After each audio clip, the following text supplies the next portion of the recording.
Hi sir. Hi sir, మామూలుగా 49 fertility సెంటర్స్లో especially చూస్తే ఫీమేల్కి ప్రాబ్లమ్స్ ఉంటాయి. అంటే ఎంతసేపు ఒక 90% ఫీమేల్స్లోనే ప్రాబ్లమ్స్ ఉంటాయని అంటూ ఉంటారు.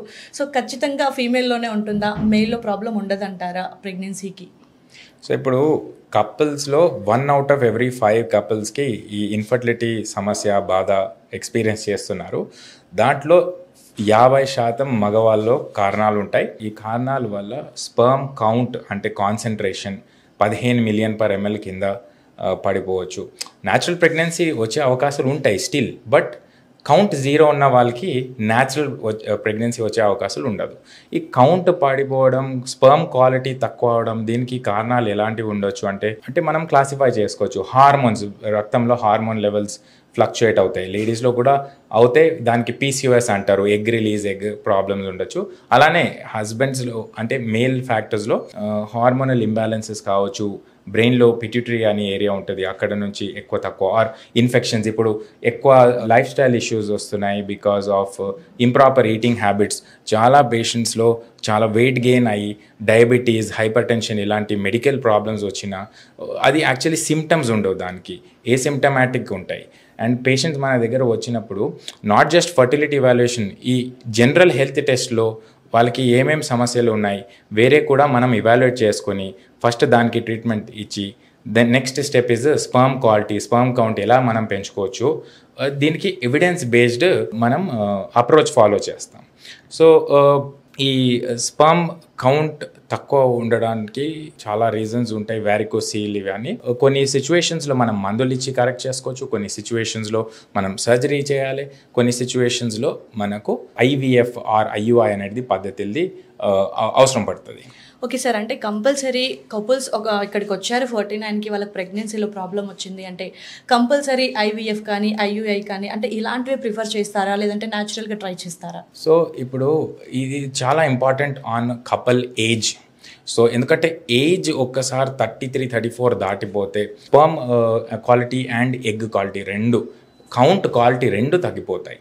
సో డిపెండింగ్ ఆన్ మనకి ఎంత అర్జెన్సీ ఉంది సిచ్యువేషన్, అది ఒకటి. అండ్ సెకండ్ ఆఫ్ ఆల్ ఎంత సివియరిటీ ఉంది. ఇప్పుడు ప్రాబ్లం ఉంటే దానికి క్లాసిఫై చేసుకోవచ్చు, mild, moderate, severe. Mild issues ఉన్నాయి, కొంచెం కౌంట్స్ ఏమైనా తక్కువ ఉన్నాయి, అది టెంపరీ లాగా అనిపిస్తుంది అంటే డెఫినెట్లీ ఆ పేషెంట్కి ఎప్పుడు మనం ఐవీఎఫ్ ఐయుఐ అలాంటి ఇన్వేజివ్ ప్రొసీజర్స్ అడ్వైస్ చేయం. సింపుల్గా మనం డయట్, లైఫ్ స్టైల్, ఈ జనరల్ అడ్వైస్ కూడా చాలా ఇంపార్టెంట్. అంటే పేషెంట్ ఏదైనా కెమికల్స్కి ఎక్స్పోజ్ అవుతున్నారా, హీట్కి ఎక్స్పోజ్ అవుతున్నారా, ఈ ఫ్యాక్టర్స్ మనం హిస్టరీ టేకింగ్ ఎగ్జామినేషన్లో మనకు ఐడియా వచ్చేస్తుంది. అండ్ యాంటీ ఆక్సిడెంట్స్ ఇలాంటి medicines, diet, general health checkup, body health, overall fitness కూడా ఇంప్రూవ్ చేసుకున్నాక we are trying to improve this. So ఇది ఐవీఎఫ్ ఐయుఐ అని సజెస్ట్ చేస్తాం కంపల్సరీ, అది నిజం కాదు. We are always trying to help the patient in the most conservative manner first. Okay sir, అయితే couples మీ దగ్గరకు వచ్చినప్పుడు మెడిసిన్ కాకుండా అంటే ఓన్లీ మెడిసిన్తో పాటు అయితే మనకు కొన్ని ఉంటాయి, మెడిసిన్తో అయ్యేది సాధ్యపడదు. సో మెడిసిన్తో పాటు అంటే ఫుడ్ కానీ, డైట్ అండ్ ఆల్సో వాళ్ళ బాడీ ఎక్సర్సైజెస్ ఇలాంటివి ఏమైనా సజెస్ట్ చేస్తూ ఉంటారా?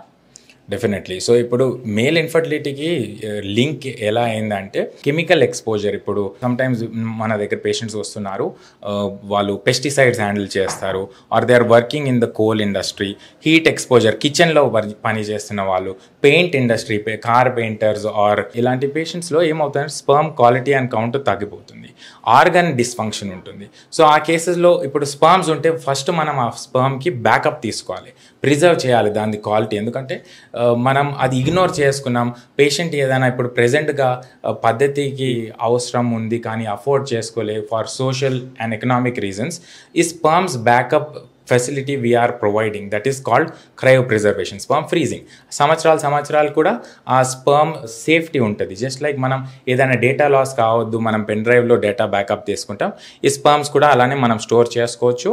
అండ్ ఆఫ్టర్ దట్ మనం ఈ ఎక్స్పోజర్ తక్కువ చేసుకోవాలి. అడ్వైజ్లో we will be suggesting medicines కాకుండా sometimes depending on urgency చాలా లో స్పర్మ్ కౌంట్ ఉంటే ఏదైనా పద్ధతి అడ్వైస్ చేస్తాం, సిస్టమేటిక్లీ దానికి ట్రీట్మెంట్ ఇవ్వాలి. అయితే ఇప్పుడు చాలామంది అయితే మేల్కి వచ్చేసరికి స్మోకింగ్ కానీ ఆల్కహాల్కి ఉంటాయి. సో ఇవి కూడా ఒక మైనస్ పాయింట్గా తీసుకొచ్చి అంటారా? డెఫినెట్లీ ఇప్పుడు చాలా పేషెంట్స్ వస్తారు, ప్రెజెంట్లీ ఇప్పుడు ఏమైనా హిస్టరీ ఆఫ్ స్మోకింగ్ ఆల్కహాల్ ఉంటే ఏమి లేదు చెప్తారు. కానీ ఎప్పుడైనా previously have they consumed alcohol or smoking అంటే అవును, టీనేజ్లో ఉన్నప్పుడు ఆర్ కాలేజ్లో ఉన్నప్పుడు అప్పుడు మేము 5 to 10 years of smoking habit ఉండే, కానీ ఇప్పుడు మానేసాం అంటారు. సో ఈవెన్ ముందు ఎప్పుడైనా హ్యాబిట్ ఆఫ్ స్మోకింగ్ అలా ఉన్నప్పుడు it can cause sometimes temporary or permanent effects. Testis చాలా సెన్సిటివ్ ఆర్గన్ ఉంటుంది, దీంట్లో కణాలు అనేది they are very prone for heat, chemical, radiation, smoking, alcohol.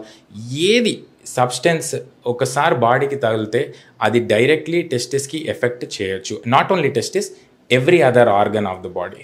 So ఈ హ్యాబిట్స్, లైఫ్ స్టైల్, డయట్, చాలా underweight or malnourishment also, ఇవి అన్నీ can effect fertility.